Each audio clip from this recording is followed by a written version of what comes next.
हो मंडळी हो, तर मग चला चॅनलला सबस्क्राईब करा आणि घंटी नक्की वाजवा. सुखाचा करी आनंदे भरीन तिन्ही लोक, आनंदे भरीन तिन्ही लोक. जाईन गे माये तया पंढरपुरा, भेटेन माहेरा आपुलिया, भेटेन माहेरा आपुलिया. सर्व सुकृताचे फळ मिलाहीन, क्षेम मी देईन पांडुरंगा, क्षेम मी देईन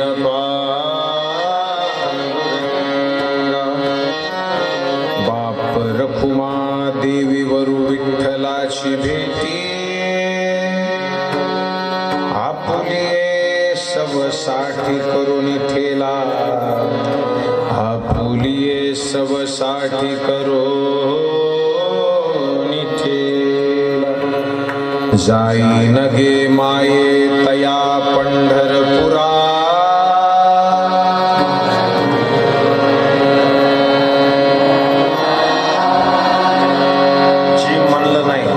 त्याच्या छातीत चमकलं तर तेवढी मिळेल. भेटेन माहेरा आपुलिया,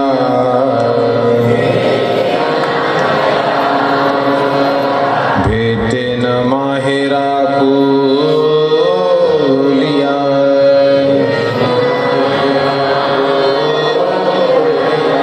पंढरीच्या देवराया दंडवत तुझे पाया,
नमितो योगी थोर विरागी तत्वज्ञानी संत,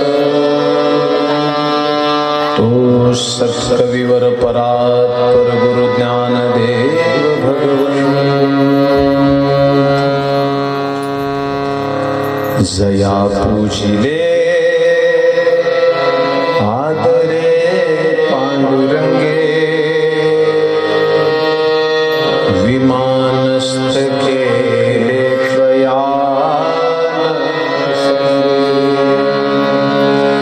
तनु मानवी दिव्य रूपीच के न त्यागी लोकासने. तुका तोची तोहा प्रकाशी, जडी रक्षिले निर्जीव कागदा.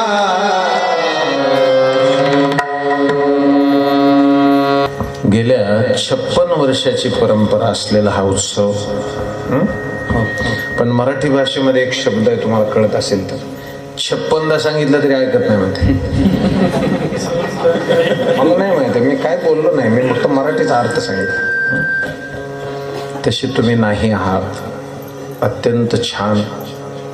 गाव छोटं जरी असलं तर परमार्थाची फार मोठी आवड तुम्ही अंतःकरणात घेऊन बसलाय. शिरपूर ग्रामस्थाला एकदा साष्टांग दंडवत करतो, कारण यावर्षी सप्ते त्यांचेच झाले ज्यांच्या नशिबात आहे. विठाला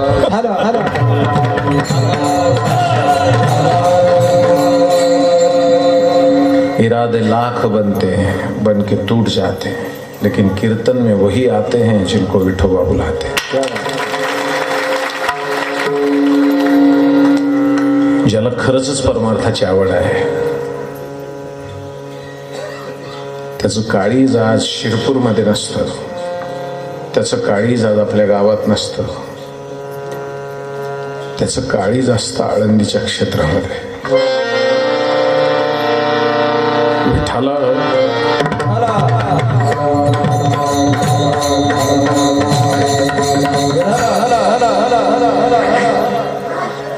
ज्याला माऊलींविषयी प्रीती नाही, अंतःकरणामध्ये चांगली नीती नाही, जगण्याची चांगली रीती नाही, त्याची कीर्ती कशी होईल? जगायला प्रीती लागते. प्रीती किती लागते माहिती आहे? हे विश्वची माझे घर इतकी लागते.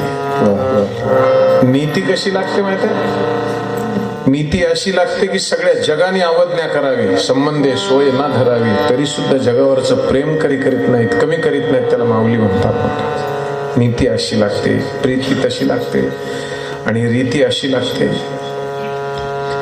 बैसोनी आवरी चालविली भिंती, सांग देवा प्रती भेटी दिली, सांग देवा. मला तिकडे न्यायचं. इथून पुढचे 4 दिवस घरामध्ये बसायचे नाहीत. इथून पुढचे 4 दिवस आळंदीच्या क्षेत्रामध्ये असणाऱ्या ज्यांनी रेड्यावर, स्वतःच्या पालखीच्या घोड्यावर आणि आमच्यासारख्या भारतभरातल्या वेड्यावर सारखं प्रेम केलं, त्याला आळंदीची माय म्हणतात. इथं विनोद भाऊ आहेत, एक महादेव आहेत आणि एक सीताराम आहेत, ज्यांच्या वटीत मला टाकलंय. त्यांच्या घरी जेवायला गेलतो आत्ता फराळाला. अत्यंत मरमर करून त्या भाऊंनी फराळाची व्यवस्था केली. तुम्हाला खरं सांगू नका, फराळ नसतो खायचा, खायचा असतो त्यांचं भाव, त्यांचं प्रेम. माणसं भाव खातात. विठाला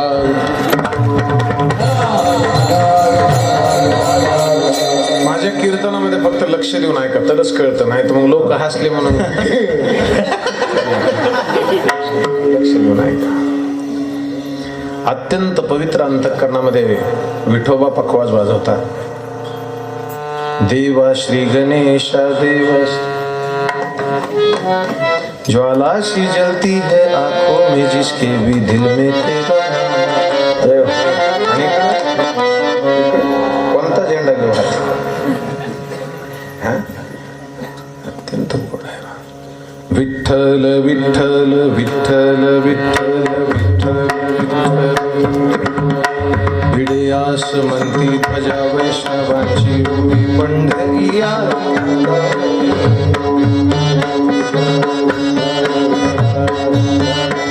वसवारीचा घेतला पाऊल वाळवंटी तुझी स्वारी, घेण्या भीमेची निघाली तुझ्या नाम घोषणा.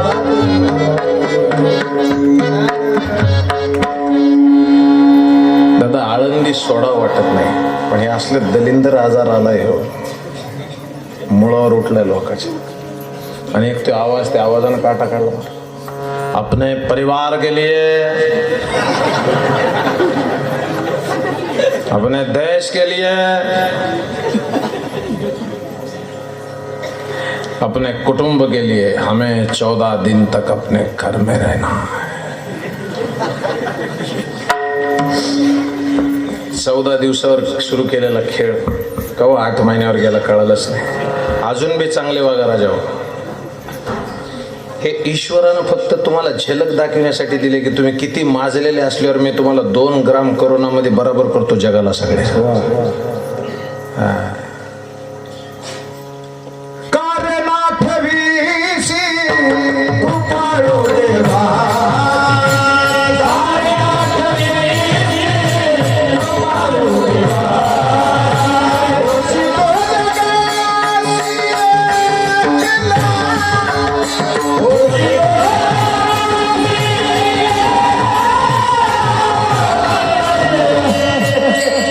सवय आहे,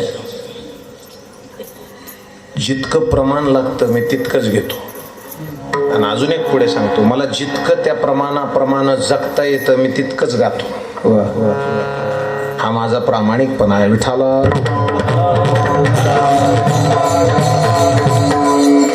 कारण प्रामाणिकपणापेक्षा मोठं प्रमाण जगामध्ये नाही. मला तुम्ही सगळे मिळून सांगा, तुम्ही सत्य बोलता का खरं? तुम्हाला माझी शपथ आहे, सांगा ना राजा. गावात आल्यावर असं वाटलं बोलू नये माणसाने, सांगा ना सत्य बोलता तुम्ही का खरं? खरं बोलता हे तरी खरं आहे का? विठाला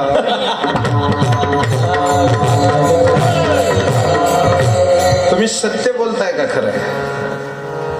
म्हणून तुकोबरायांनी एक गोष्ट केली, सत्य साच खरे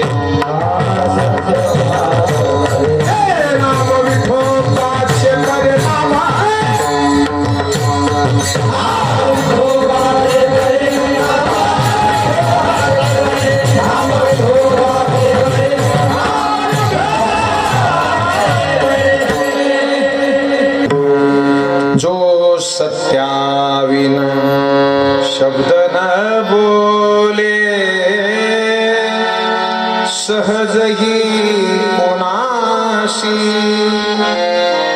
मित्रा कर मैत्री त्याशी. मित्रा कर मैत्री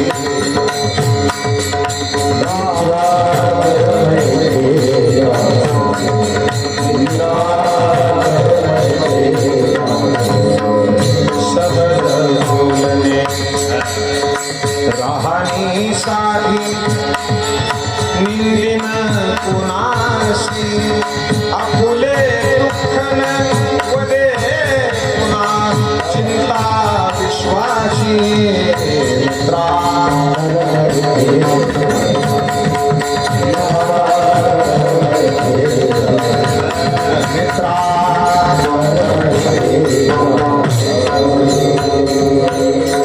अजून एक माझे भावंड आहे तिथे उभे राहिले, ते नाद ब्रह्म आमची वारकरी शिक्षण संस्था, आमचे रामहरी महाराज काजळजी, महाराष्ट्राचं वैभव आहे पकावर्गाचं. आता बस मला सगळ्यांची नावं घेतली मी माझ्या बायकोचं सुद्धा लवकर घेत नाही. कारण नाव घ्यायची गरज पडू नये, नाव व्हावं. वाऱ्या हाती माप चाले संजय, वाऱ्या हाती माप चाले संजय, वाऱ्या हाती माप चाले संजय. कीर्ती मुख त्यांचे नारायण. थोडं पुढे येतो, मस्त पैकी आहे का? चला, माझ्या मायमावल्या बसल्या. एकादशी किती जणाला हात वर करा. तुम्हाला माझी शपथ आहे, ज्याला आहे त्यानेच हात वर करायचे. चला ओके, ज्यांना नाही ते करा, तुमच्या पाया पडते. अरे काही लाजा वाटू दे राजा. 56 वर्ष सप्ताह आणि सप्ताह संपला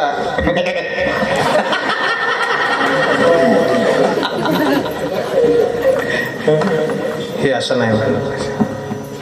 हंगामा खड़ा करना मकसद नहीं है, सूरत बदलनी चाहिए. मेरे दिल से नहीं तो ना सही, लेकिन आप लोगों के दिल से प्रेम की गंगा निकलनी चाहिए. मी सरळ नाही तो माझ्यासोबत चला. कीर्तन मी सांगेल तेवढं फक्त मध्ये घ्या, पोटात घ्या. कारण 4 गोष्टी लक्षात ठेवायच्या. बीज पेरलं ना, बीज पेरलं तर पहिल्यांदा काय होतं? अंकुरित होतं. काय होतं? अंकुरित. पुन्हा काय होतं? पल्लवित. पुन्हा प्रफुल्लित आणि पुन्हा फलित. पहिल्यांदा काय होतं? बोला ना. आता शिक तुम्ही अंकुरण पावायला लागलात, हळूहळू बोलायला लागलात. म्हणजे तुम्ही अंकुरित, पुन्हा पालवी फुटते. पलीकडे सरकार आहे, पलीकडे पालवी जागा पुरत नाही. पुन्हा पालवी, पुन्हा प्रफुल्लित चेहरे होतात. पुन्हा जसं जसं कीर्तन रंगात ना,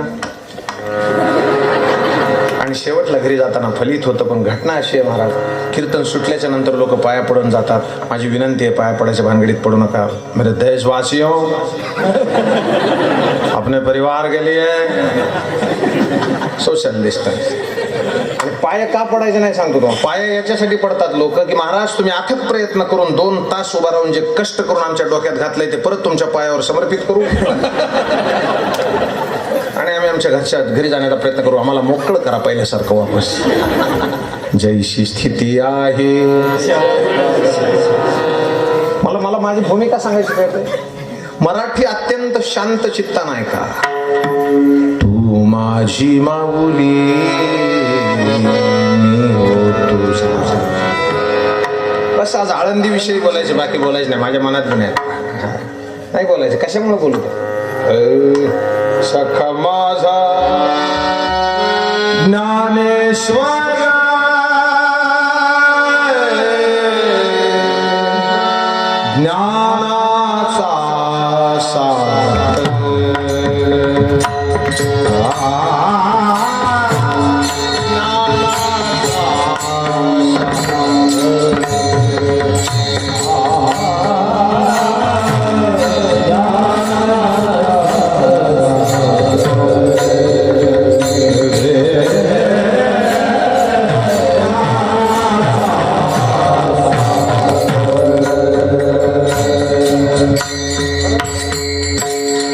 ज्ञानाचा सागर आहे महाराज.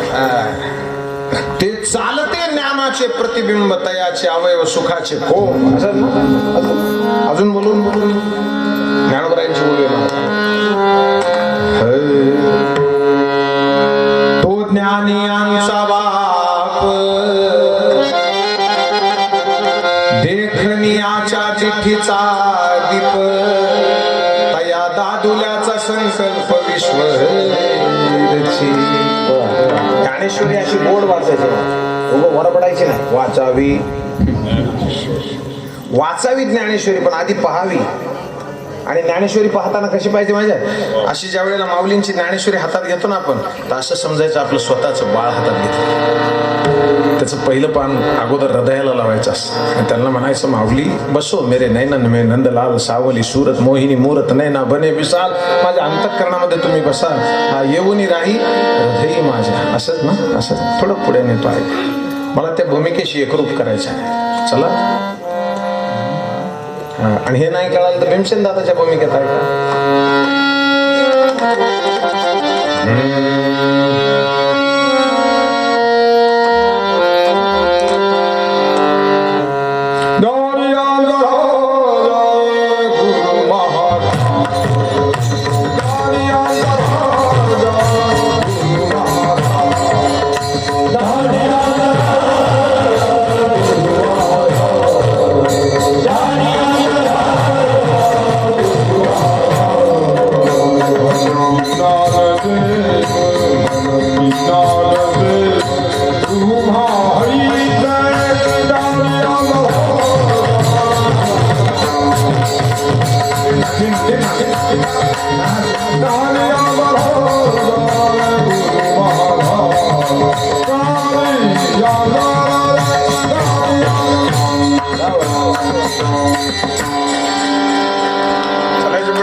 अजून एक विनंती करू, टाळ्या वाजवायचं तुम्ही कमी करा, नाचलं व्हायचं शिका. आम्ही कवर लोकांसाठी टाळ्या वाजवायच्या, लोकांनी बी कधी आमच्यासाठी वाजवले पाहिजे. अरे त्यावेळेस वास चला. आता तुम्ही म्हणता खाला लयच ना तर ते त्या पक्षाचा आहे का. नाही, माझा एकच पक्ष आहे, हरिनामावर लक्ष. मी कुणाची गुलामी करीत नाही महाराज. कीर्तन लाचारीसाठी करीत नाही, स्वांत सुख आहे, आपल्या आनंदासाठी कीर्तन करायचं महाराज. लोक काय म्हणतील, अरे छोड द्या. लोक काय म्हणतील, लोक काय म्हणतील तुम्हाला खरं सांगू का. डोळे उघडे ठेवून बसले तर म्हणते टाका टाकाच बघायला लागला. झाकून घेतले तर म्हणते बघा बघा बघा, नाटक किती करतो बघा. आणि समजा राग राग डोळे फोडून घेतले तर केलेल्या कर्माची फळं भोगायला लागलाय.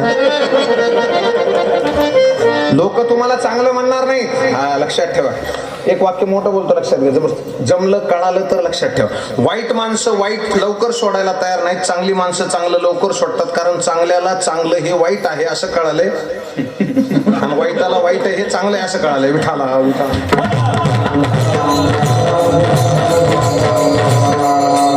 8 महिने काय केलं महाराज, हेच केलं. विठाला बरं, एवढं म्हणून सुद्धा तुम्हाला कळालं नाही काय कळाले.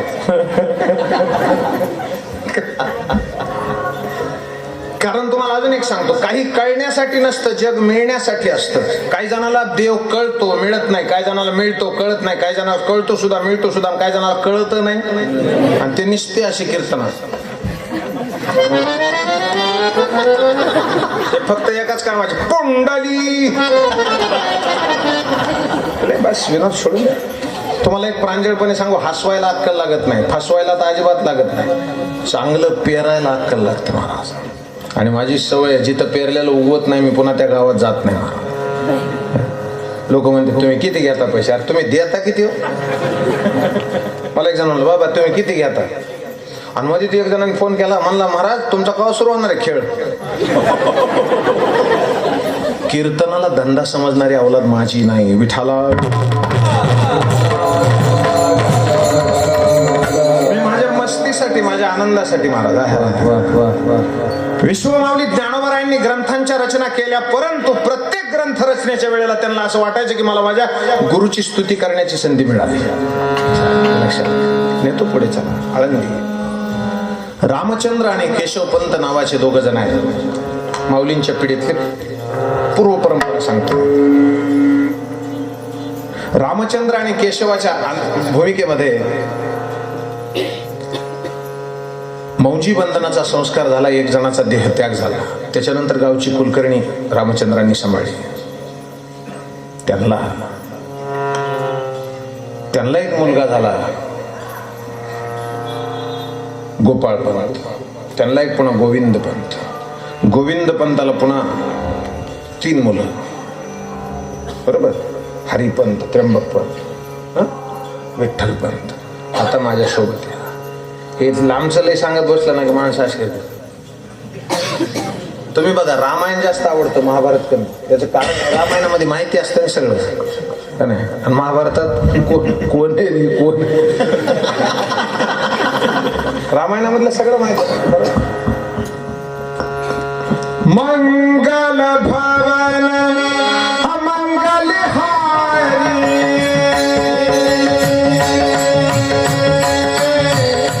द्रव शिव शिव निहारी.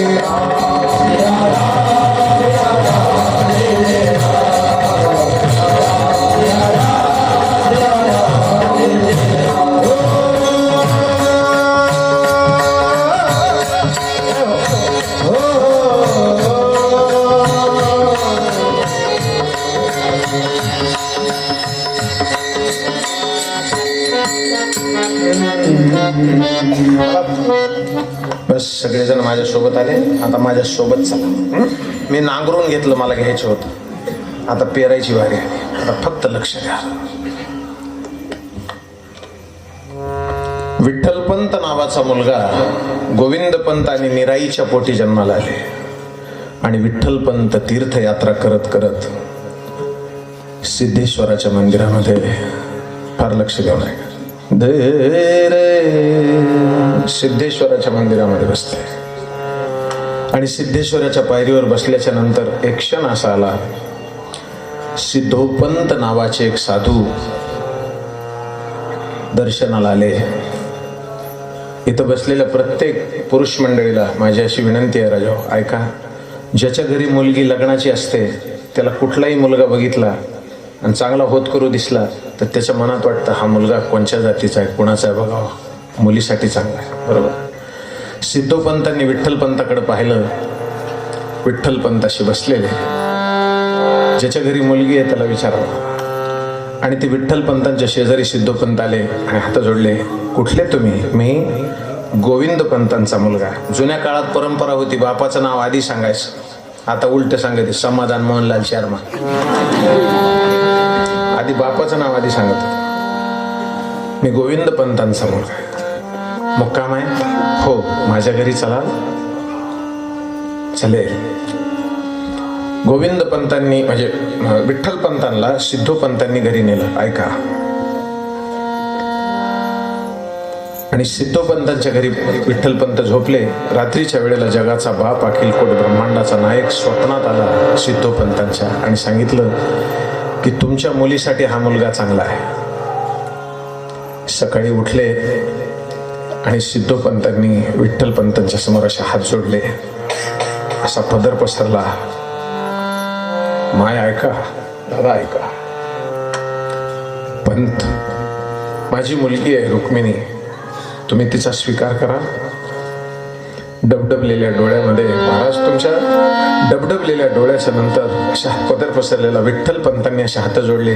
तुम्हाला जर कोणी म्हणलं असतं माझी मुलगी लग्नाची तुम्ही कराल का, तर तुम्ही म्हणले असते हो हो बघू. पण विठ्ठलपंत काय म्हणले माहित आहे, तुम्हाला ज्या भगवंतानी सांगितलंय ना की याला मुलगी द्या म्हणून, ज्या वेळेला तो भगवंत मला सांगेल त्याच्यानंतर विचार करेल. दादा ते विठ्ठलपंत. त्या दिवशी रात्री परत मुक्काम झाला. जगाचा बाप, अखिल कोट ब्रह्मांडाचा नायक, भक्तवत्सल करुणा वरून आला पंढरीश परमात्म्याने त्यांनाही सांगितलं, पंत ही मुलगी तुमच्यासाठी आहे. विवाह झाला. पुन्हा तीर्थयात्रा केली. पिंडारक, द्वारका, कुंभ, रुद्रप्रयाग फिरत फिरत फिरत फिरत परत घराकडे आले. गोविंद पंताचे आणि निराईचे आई वडिलाचे दर्शन घेतले. दादा एक वाक्य बोलतो मोठं, आईच्या पायावर पाणी ओतलं ना की समजून घ्यायचं आपली नवरात्री झाली, आणि वडिलाच्या पायावर पाणी ओतलं की समजायचं आपली शिवरात्री झाली. महाराज दुसरीकडे कुठे जाऊ नका. डबडबलेल्या डोळ्यानं गोविंद पंताचं दर्शन घेतलं. महाराज इथं बसलेले तुम्ही मायबाप, मला सांगा, पोरग गुणी निघालं आणि समाधानी निघालं तर याच्यापेक्षा जास्त बापाला काय पाहिजे. सीताराम भाऊ, गोविंद पंताच्या डोळ्याला धारा लागल्या. विठ्ठल बाळा, सुखानं संसार कर. हो बाबा. काळ लोटतो महाराज, कोणी कुणाचं नसतं. विठ्ठल पंतांच्या वडिलांचा, गोविंद पंतांनी निराईचा देहत्याग झाला. आई वडील मरून घेतले. मायबाप लक्ष द्या माझ्याकडे, तुमच्या गावामध्ये मजा करायला नाही आलो. 500-700 किलोमीटर प्रवास करून तुमच्यासोबत उगाच विनोदाच्या गप्पा मारायला नाही आलो.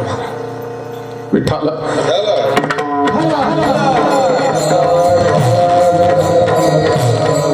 आणि हा तो परिसर आहे महाराज, ज्या परिसरामध्ये समर्थ सद्गुरू गजानन महाराजांचं वास्तव्य आहे.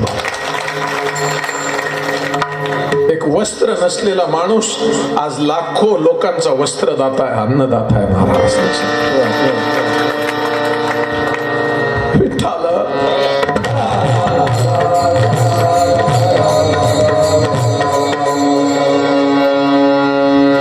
लीला अनंत केल्या बंकट सदनाशी, पेटविले त्या अग्नी वाचून चिलमी. क्षणात आणले जल निर्जल केलं ब्रह्मगिरीच्या सर्व. जय देव जय देव जय जय सच्चित स्वरूपा स्वामी अवतरला से.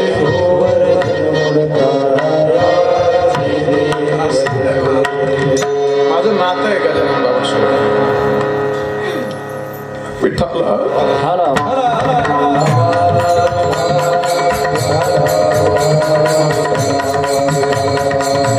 मी व्यासपीठावर बोलतो, मला भीती वाटत नाही, लाज बी वाटत नाही महाराज, आणि लोक काय म्हणतील याची फिकर बी नाही. पण मी जेव्हा एकदा मागे खूप वर्षापूर्वी, म्हणजे 15 वर्षापूर्वी बिमार पडलो होतो घरी, तर मला माझे गुरुजी म्हणले होते तू शेगावला जाऊन राहा. 21 दिवस मंदिरात होतो, हातावर भाकरी पिठलं मिळायचं ते खायचो आणि त्याच्यावर जगलो.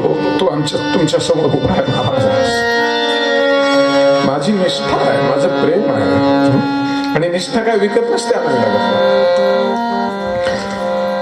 आई वडील मरून गेल्याच्या नंतर विठ्ठल पंतांनी पुन्हा पुन्हा बघावं रुक्मिणीकडं, असं म्हणावं, रुक्मिणी मला नाही ग संसार करावा.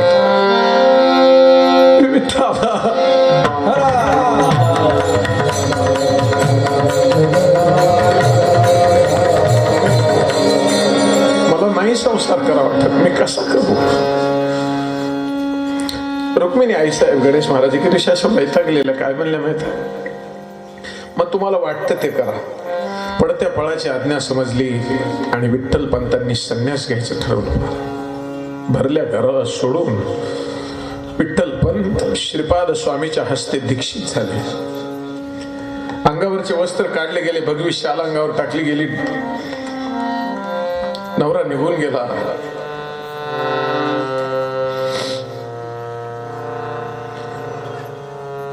वडील आले आणि मुलीला घेऊन गेले महाराज. गावामधल्या महिला मंडळी एकमेकीला बोलतात ना, तसं एकमेकीला सांगताना काय म्हणलं माहित आहे? अगं, सिद्धेश्वराच्या मंदिरामध्ये एक महात्मा आलाय, त्याच्या पाया पडायला जा, तुझं दुःख सांग त्याला. कशामुळं? साधू संता शरण जावे मनोभावे प्रसाद स्वभावे देती मज. रुक्मिणी आईसाहेब गेल्या आणि डबडबलेल्या डोळ्यानं त्या साधूच्या पायावर डोकं ठेवलं. श्रीपाद स्वामी होते, पायावर मस्तक आणि पायाचा स्पर्श डोक्याला, डोक्याचा स्पर्श पायाला झाला. इतक्या क्षणामध्ये साधूच्या मुखातून शब्द निघाला, सौभाग्यवती भव पुत्रवती. बाबा ऐका नाही, आई ऐका, हा आशीर्वाद ऐकला की रुक्मिणी आईच्या डोळ्यातून चंद्रभागेसारखं पाणी खळखळ त्यांच्या पायावर पडलं. मला सांगू, दुसऱ्याच्या डोळ्यातल्या पाण्यासाठी स्वतःचा जीव देतात आणि स्वतःचे दुःख कधीच कुणाला सांगत नाहीत, त्यांना संत म्हणतात. माझी या वचना कारणे मरून जाईन मी जीवे प्राणे, माझी या मुखाची वचने अन्यथा होणे नाही.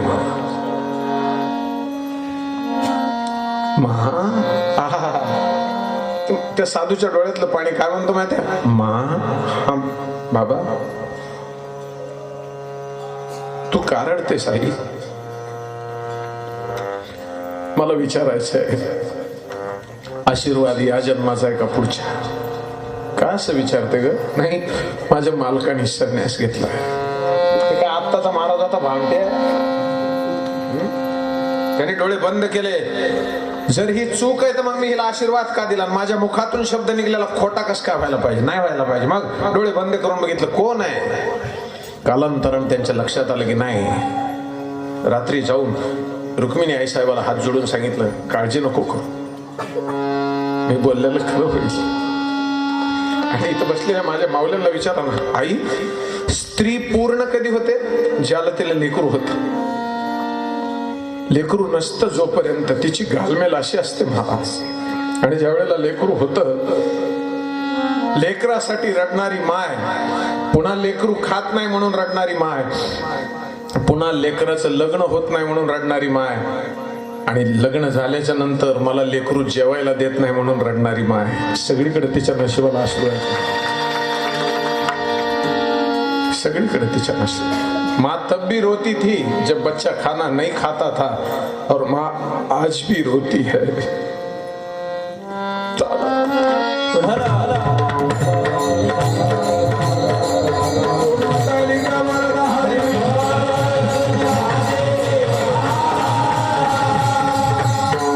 विनंती आहे माझी, बसलेले तुम्ही जेवढे तरुण आहेत ना, मालेगावच्या खूप जवळ आहेत तुम्ही, पण तुमच्या पाया पडून सांगतो महाराज, किती पैसे कमवा पण दिवाळीच्या दिवशी आईला एक साडी आणि वडिलाला एक ड्रेस तुमच्या हाताने आणून त्यांच्या हातात द्या आणि त्यांना म्हणा की आमच्या पूजेचा कार्यक्रम आहे, तुम्ही घाला.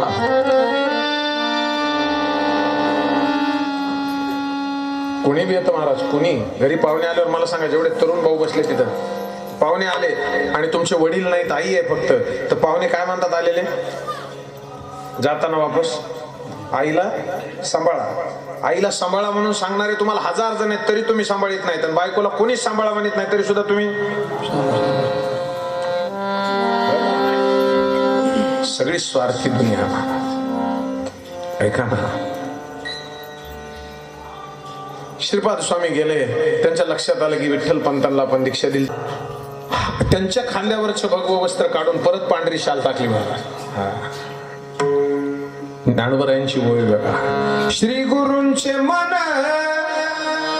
जया वधान, तया होईन मी पुढा चमत्कार.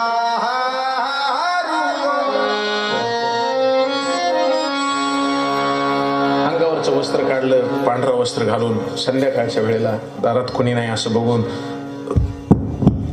रुक्मिणी आईच्या दाराची कडी वाजली.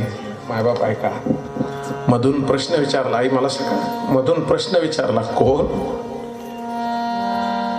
विठ्ठल पंतांनी काय उत्तर दिलं माहित आहे? विठ्ठल पंतांनी बाहेर हात जोडले आणि काय म्हणले माहित आहे? मी तुझा अपराधी आहे. नवऱ्याचा आवाज ऐकल्याबरोबर दार उघडलं आणि धडक पायावर पडली रुक्मिणी माऊली. भारत देश की महिला महिला नहीं होती, हमारे देश की महिमा होती है. पायावर डोकं ठेवलं ढसढसा रडायला लागल्या. अगं मी तुला खूप त्रास दिलाय. ते म्हणले नाही, आता आपण राहू ना सोबत, घरामध्ये बसले, रोज चर्चा व्हायचो. रोज एके दिवशी अशी चर्चा झाली, अहो विठ्ठल पंत म्हणायचे, मी गेल्यापासून तुला गावातले माणसं बोलत होते का? ते म्हणले नव्हते बोलत. कोणी वाकडं बोलायची खूप, माझ्यामुळे तुला खूप त्रास झाला ना? ते म्हणले नाही, आता तुम्ही आलात ना सगळं चांगलं होईल. वाऱ्यासारखी बातमी पसरली महाराज, वाऱ्यासारखी. संन्यास घेतलेल्या विठ्ठल पंतांनी परत येऊन गृहस्थाश्रम स्वीकारला. तुम्ही लक्षात घ्या, माणसं चांगल्यावर विश्वास लवकर ठेवत नाही. त्यांच्यावर विश्वास ठेवला आणि परिस्थिती बघा किती सुंदर आहे. एका क्षणामध्ये त्यांना वाळीत टाकलं आणि 12 वर्ष तसे गेल्याच्या नंतर महाराज, घटना तर आहे का, त्यांच्या वृक्षाला एक सुंदर फुल लागलं महाराज. आणि त्या फुलाचं, वृक्ष वेलीच्या त्या फुलाचं नाव ठेवलं निवृत्ती. कशामुळे ठेवलं महाराज? नाथ संप्रदायाची दीक्षा मिळालेली ही जोडी आहे वरची, विठ्ठल पंत आणि रुक्मिणी आई साहेब. प्रपंचाची आसक्तीच नाही, आसक्ती रहिततेचं नाथ संप्रदायाचं तत्वज्ञान अंतःकरणामध्ये बाळगून पहिल्या मुलाला जन्म दिला होता. त्यांचं नाव आहे निवृत्तीनाथ. लक्षात आलं? आणि मग हे निवृत्तीनाथ जन्मल्यावर समाजाची स्थिती कशी होती माहिती आहे? लोपले ज्ञान जगी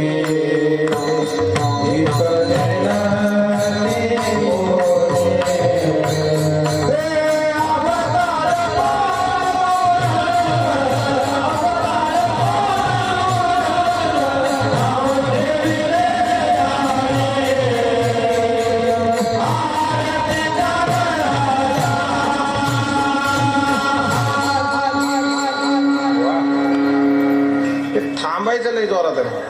ज्याला थांबता येतं त्याला पळता येतं. बघा थांबलं पाहिजे, काय लांबलं नाही पाहिजे, थांबलं पाहिजे. प्रत्येकाला थांबायची जागा कळाली पाहिजे. म्हातारे झाले तरी जसं जसं माणूस म्हातारा होता ना तस तसा प्रपंचाचा त्याचा थांबा. दादा लावला का लावला मारा आता. दादा कोण उभारले, कोण नाही झोपतो.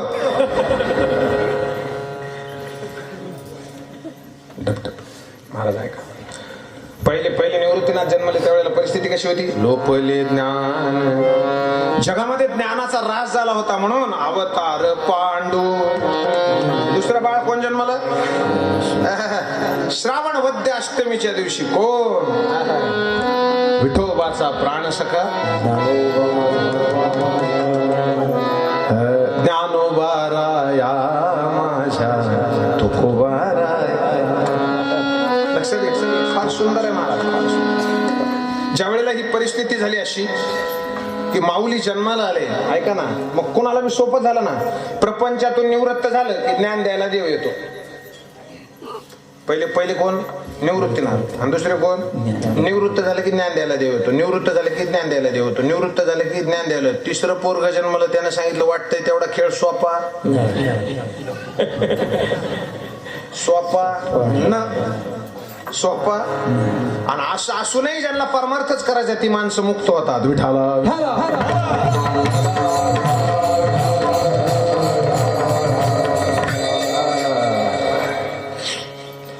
मुक्तपणे मुक्त श्रेष्ठ